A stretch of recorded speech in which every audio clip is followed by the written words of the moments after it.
Monsieur, on n'a rien compris. Il faut reprendre ça doucement. Donc, le Barça remporte son match face au Celta grâce à un but de Pedri. Mais c'est clairement à Ter Stegen que le Barça doit ses 3 points. Et le type nous a sorti des tops arrêts, des belles parades. Et bien qu'il ait eu des déchets techniques, notamment sur les relances balles au pied, Ter Stegen est pour moi, je dis bien pour moi, le meilleur joueur du match. Et donc, le Barça conserve ses goals sans encaisser des buts après 7 matchs consécutifs, les amis. C'est juste énorme. Après 7 matchs consécutifs, le Barça n'a pas encaissé un seul but. Bonsoir à tous, bonsoir à toutes. J'espère que vous allez bien. Alors, aujourd'hui, on va débriefer le match du Barça face au Celta Vigo. Rentrons directement dans le vif du sujet.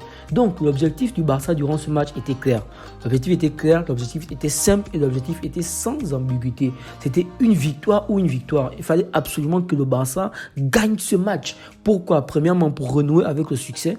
Deuxièmement, pour prouver que la Ligue des Champions n'influe pas sur le championnat. Lorsque j'ai dit renouer avec le succès, c'est bien évidemment à cause de la défaite en Ligue des Champions. Et troisièmement, pour reprendre la première place de la Liga, étant donné que le Real avait gagné son match hier 1-0 face à Retafe.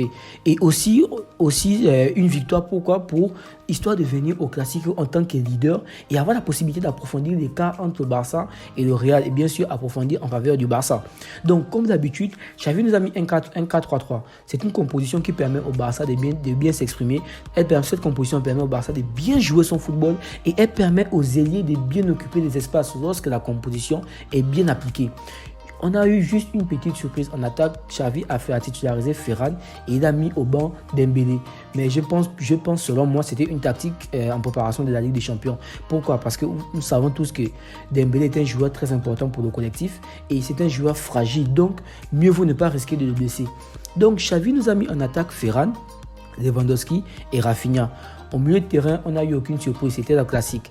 On a eu Busquets en sentinelle, on a eu Pedri et Gavi en tant que milieu relayeur pour accompagner Busquets. Et en défense aussi, aucune surprise. On a eu Alba et Balde qui ont été mis sur les côtés comme latéraux et comme centraux. Il nous a mis Alonso et Piqué. Et vraiment, on commence à voir, au début on pensait que Balde devait mettre Alba au banc, mais on commence à voir que les deux peuvent jouer ensemble. Et du côté du Celta aussi, on avait une composition en 4-1-3-2 avec bien sûr Iago Aspas et Larsen en attaque. En milieu de terrain, on avait Oscar, Vega, Servi et Beltran. Et en défense, il nous a mis Galan, Nunez, Aido et Mayo. Donc, comme vous le savez les amis, les confrontations entre le Barça et le Celta sont souvent, et je dirais même toujours, des confrontations où il y a du beau foot. Les deux équipes viennent jouer et les deux équipes savent jouer le ballon. Mais bon, ça, c'est l'histoire. Ce n'est pas forcément ce qu'on a eu aujourd'hui. Et vous savez vous-même que le joueur à craindre du côté du Celta, les amis, ce n'était pas Larsen. C'était bien évidemment Iago Aspas, les amis.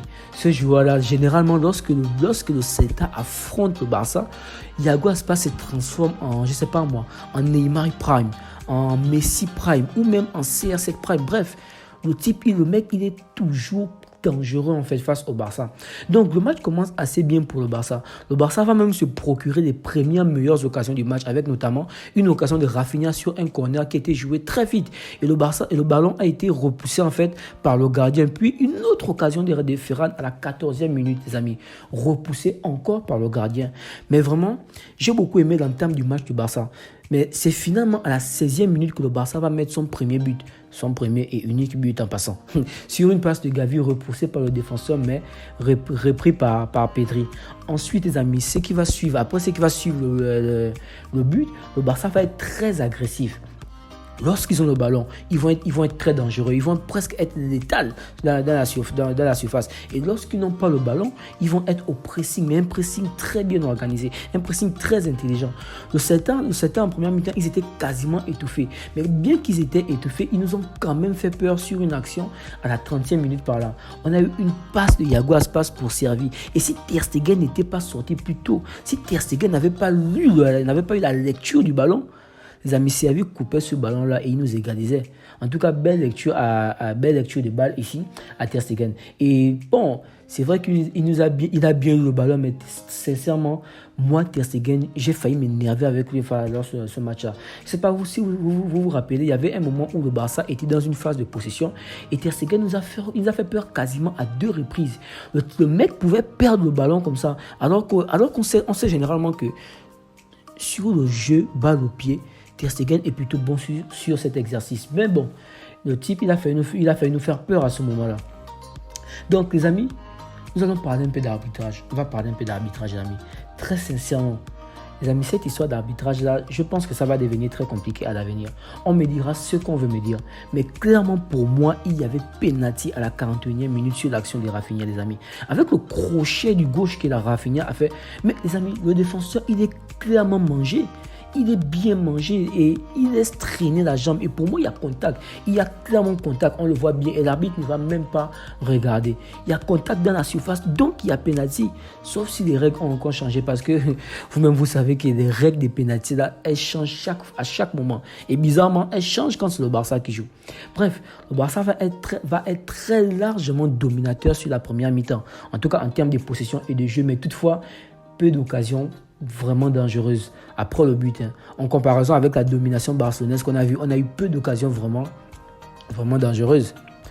Donc je rappelle que si tu aimes ce que tu vois ou si tu aimes ce que tu entends jusqu'à maintenant, c'est très simple pour me le faire savoir. Juste un petit combo, un abonnement si ce n'est pas encore fait bien sûr, un like si tu aimes le contenu et un commentaire pour me dire ce que tu as pensé du match ou ce que tu as pensé de ce débrief. Et en bonus bien sûr, si ça te dit, tu peux partager cette vidéo à tes contacts si bien sûr tu trouves le contenu intéressant. Ok, donc on va continuer. Donc la seconde mi-temps débute et déjà on a eu une frayeur à la 50e minute avec Ter Stegen.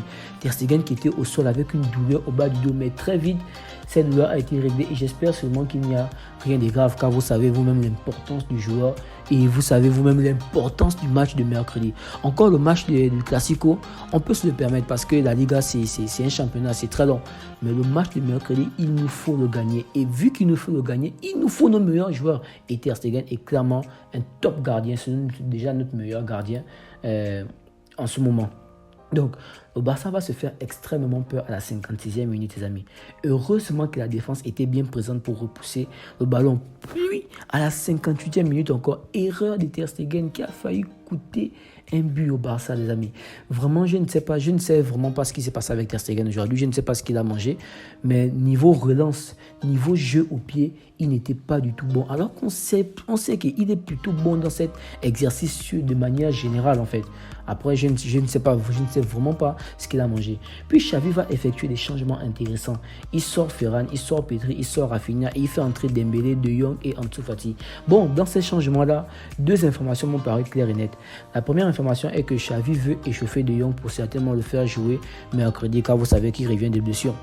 Et la seconde information est que Xavi ne voulait pas un score de 1-0, ou plutôt, il ne voulait pas une différence de 1 but, car une différence de 1 but ne garantissait pas nécessairement la victoire à Xavi. Et donc, il voulait apporter de la vitesse en attaque avec Dembélé et avoir la maîtrise du milieu.